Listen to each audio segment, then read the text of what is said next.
let's cut the chase. Let's stop beating around the bush.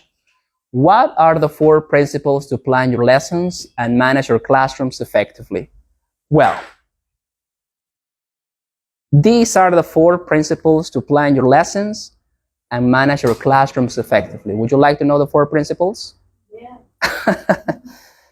Let's get started. The first one, you must learn how to design an effective lesson plan. Raise your hands, the people who write lesson plans in their classes. Raise your hands, please. We got 1. Pilar, do you write lesson plans? Sheila, do you write lesson plans? No? You're not teaching yet? Okay, but you would like to become a teacher? Perfect. Okay, so you need this because if you want to work for a school, an institute, they will ask you, Sheila, what is your lesson plan for this class? What was your lesson plan from last week? So you need to do it. So let's talk about lesson plans, components, and headings. Yes? I think we're recording here. Yes, right? Okay, perfect. Now this is the most important part of the workshop. Okay, guys, what is a lesson plan? So you need to know what a lesson plan is, right? So I'm going to ask Sadit to kindly read the information. What is a lesson plan? A lesson plan is a teacher's detailed description of the course of instruction of one class. A daily lesson plan is developed by teacher to guide class instruction. Details will vary depending on the preference of the teacher, subject being covered, and the need and or curiosity of children. They may be requirements mandated by the school system regarding the plan. Correct. So this is the thing, guys. There is no perfect lesson plan. Most schools, institutes, universities, they ask you, they tell you, okay, this is the format, this is a template, so I need you to create your lesson plan based on this. Yes? But I want to teach you, it's like a general lesson plan that can be adapted and can be applied for different scenarios. Okay? So, writing a lesson plan. Please, Pilar, could you read the information? Writing must not have to be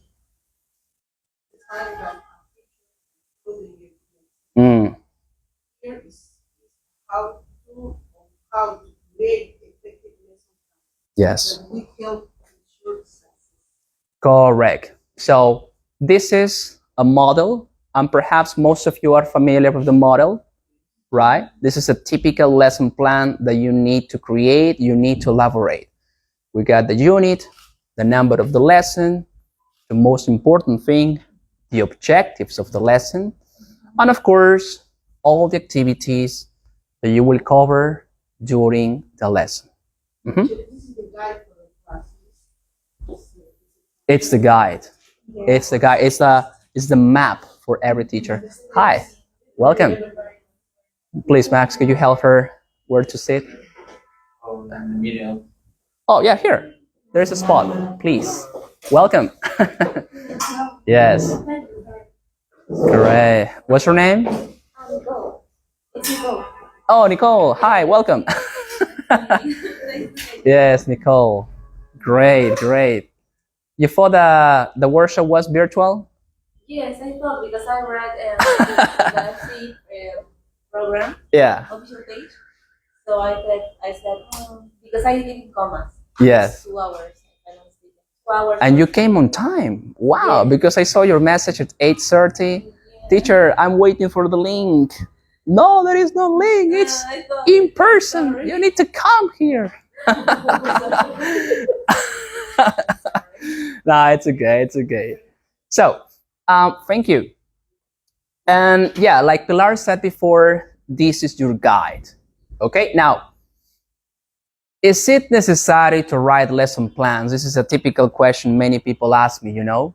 And my answer is depends. Depends on what? depends on the experience of the teacher. A teacher who has experience, personally, he or she doesn't need lesson plans because he or she knows exactly what to do.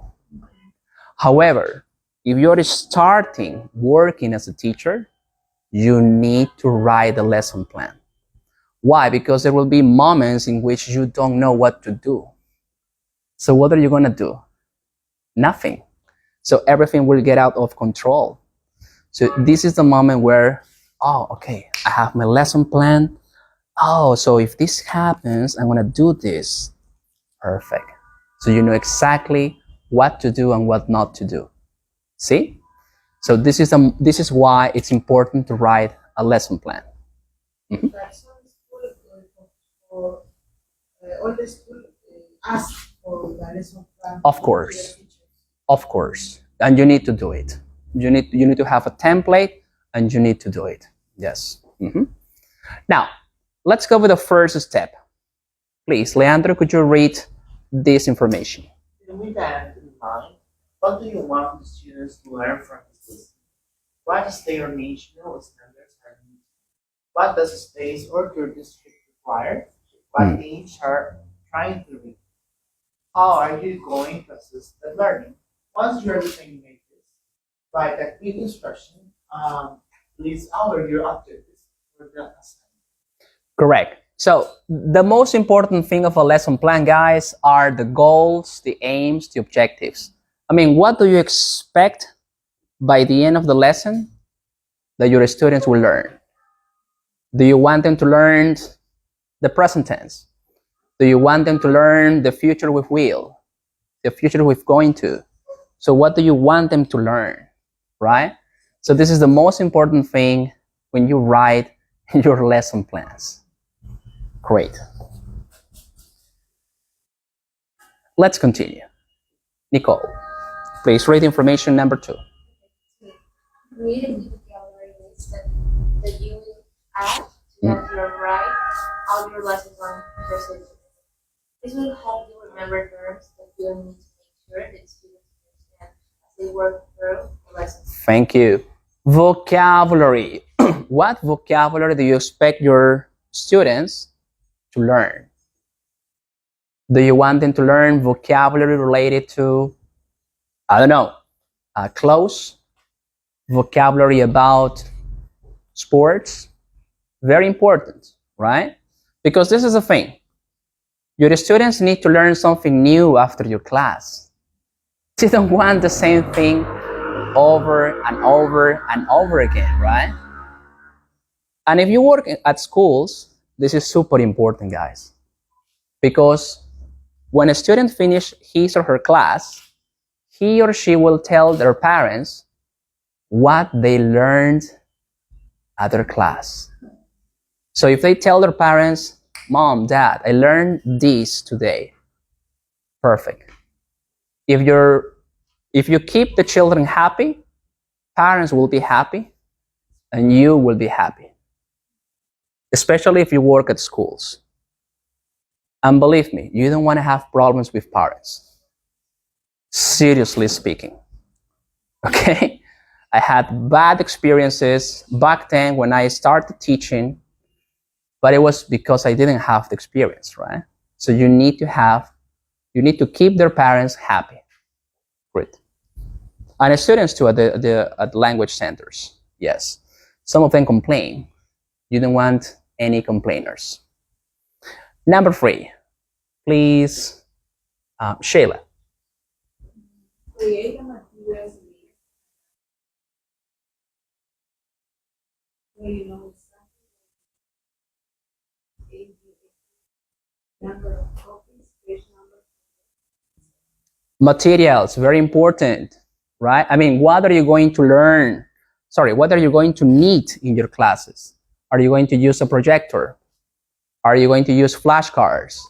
Are you going to use, I don't know, like realia, stories, songs, posters?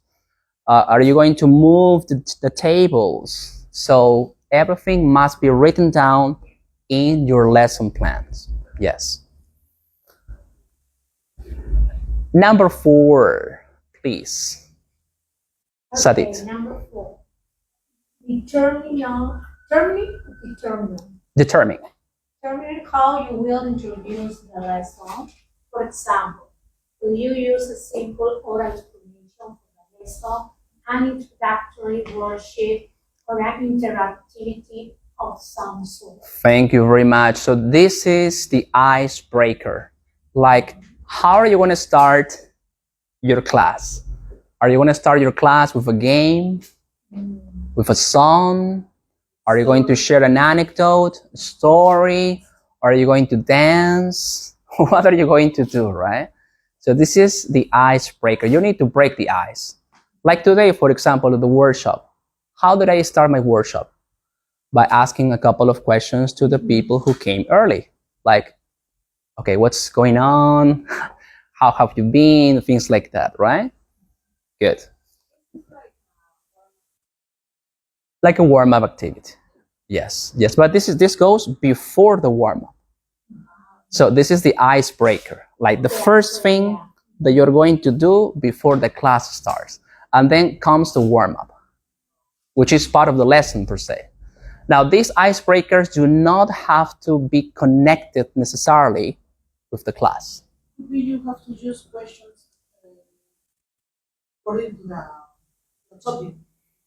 Yes, or simply if you're teaching adults, like, hey guys, are you watching the American Cup? Are you the football, right? The football matches. Yeah. Are you watching the Euro Cup? Or simply imagine that Peru lost the tournament, right? Lost a match. You walk in the classroom and you say, hey guys, today is not a happy day. It's not the best day. Peru lost. How do you feel? And then you start speaking, right? Like that is the icebreaker. It doesn't necessarily have to be connected with the class, but it's a very important step, because depending on this, if the students will pay attention to you for the whole lesson. So it must be very catchy. It must be very interesting. Yes. Number 5, Nicole. You will use it. Sometimes it is best to use a combination of writing. Correct. So we're talking about the methods, and there are different methods to teach English. Now, this deserves a different workshop, because it will take me more than 2 hours to explain the different methods. We have the communicative approach. We have using technology, ITC, also the total physical response. So there are different kind of methods that you can use in your classes, but this is the thing, right? You cannot use only one method. You need to use a combination of different methods. Just one example. If you're teaching children, definitely you need to use the TPR method, the total physical response. What does it mean? It means you need to make your students stand up, walk around the classroom, sing, dance, move, shake your bodies, right? If you're dealing with adults who need English because of work, you need to use the communicative approach, because they want to speak. They don't want to dance. They want to speak, right? They want to get fluency. So this is the thing. Number 6, Leandro, please. Determine how you will start. Determine how you will have to practice the skill or information. Yes, so determine how you will have the students practice a skill or information you just taught them. So very important part of the lesson. Yes. Number 7, continue please, Pilar. Once you define how students will practice the skill that you taught them, write out step-by-step instructions. Correct. So here we have examples like, look at the picture. What can you see in the picture? And you start eliciting ideas, collecting information. Or simply you play a short video, a 1-2 minute video, and you ask them, okay, let's watch the video. Where is this happening? Who are the main characters? What's going on in the video? And you need to detail this in the lesson plan, step by step. When I say step by step, I mean not necessarily step by step, but general steps, right? For example, watch the video. Students will watch the video. Students will take notes. Students will answer the questions, etc. Yes, but don't be so detailed. Like, don't tell them or don't write in your lesson plan, I'm gonna turn on my computer at 9:15. I'm gonna go to the bathroom at 9:16. I will return from the bathroom at 9:17. Believe me, I saw this is what happened to some teachers. Like, some teachers take this seriously when they start. Yes. And I remember I used to do that too. I mean, not in that sense, but this is the thing, right? Like,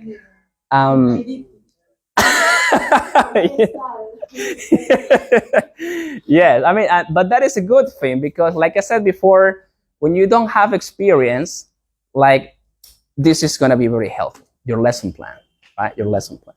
Yes. Okay. Number 8. Continue, please, Sheila. Once you return, how students practice different right out is Number 9 too.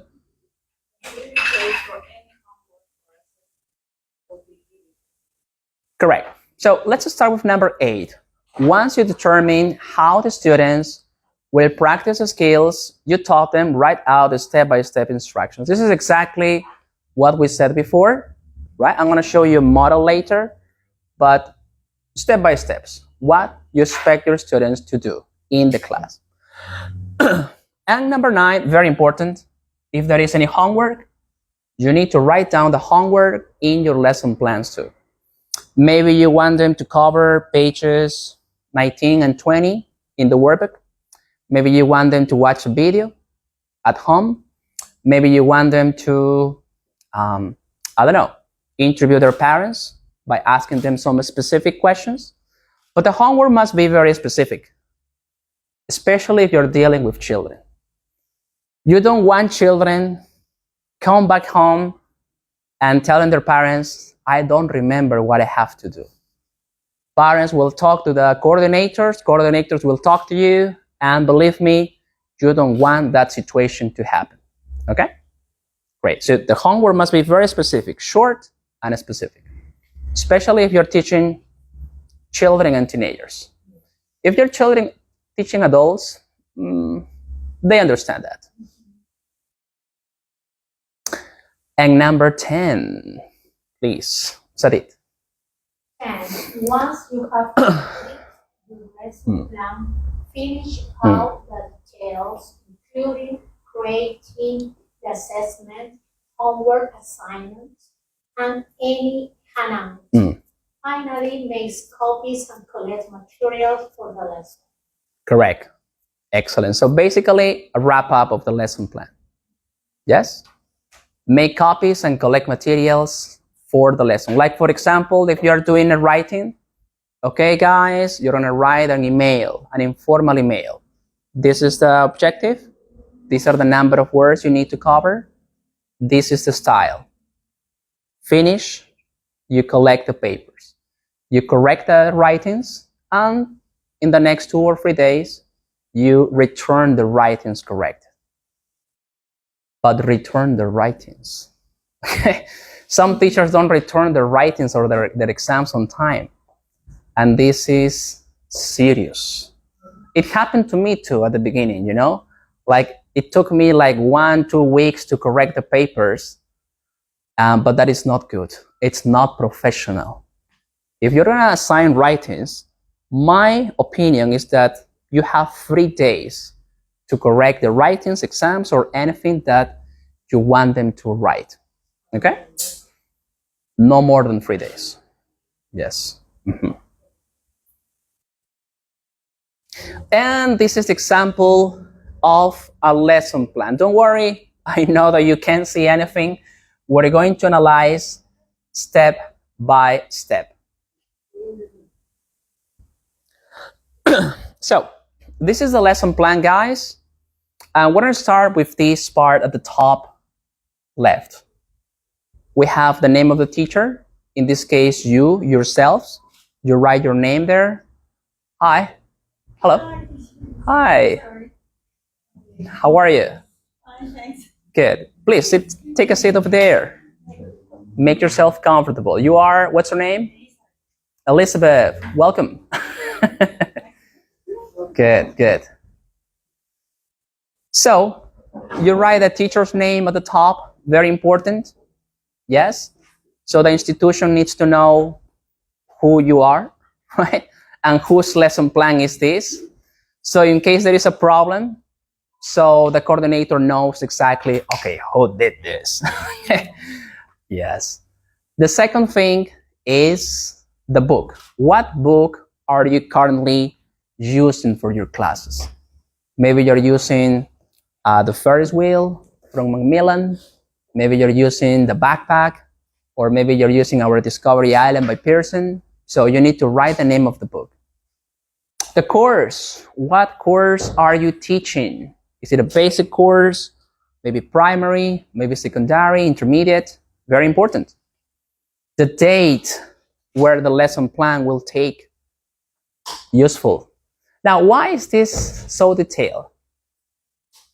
Hypothetical situation. What happens if you get sick? Maybe there is a substitute teacher who can cover your class the next day, but he needs to know what to do. And here is where the lesson plan plays an important role. If you don't have a lesson plan, what is the other teacher going to do? So this is super important to have the lesson plan, you see? The next step, the objectives, the goals must be very, very clear. Something relevant is to start your goals with the infinitive to. For example, to identify and name 6 classroom objects. Clear, direct, straight to the point. Another example, to ask and answer questions of identification using the present tense with be. You see? So it's not vague, it's not confusing, it's very clear what you expect your students to do after the class. The materials needed. What materials are you going to use for this class? So in this case, we have the board. Of course, you need to use the board. The textbook, audio, flashcards, sticky tag, worksheets, color pencils, scissors, glue.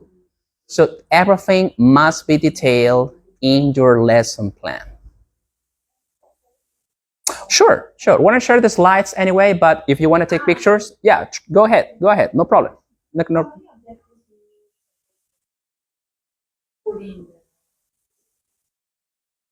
Good question.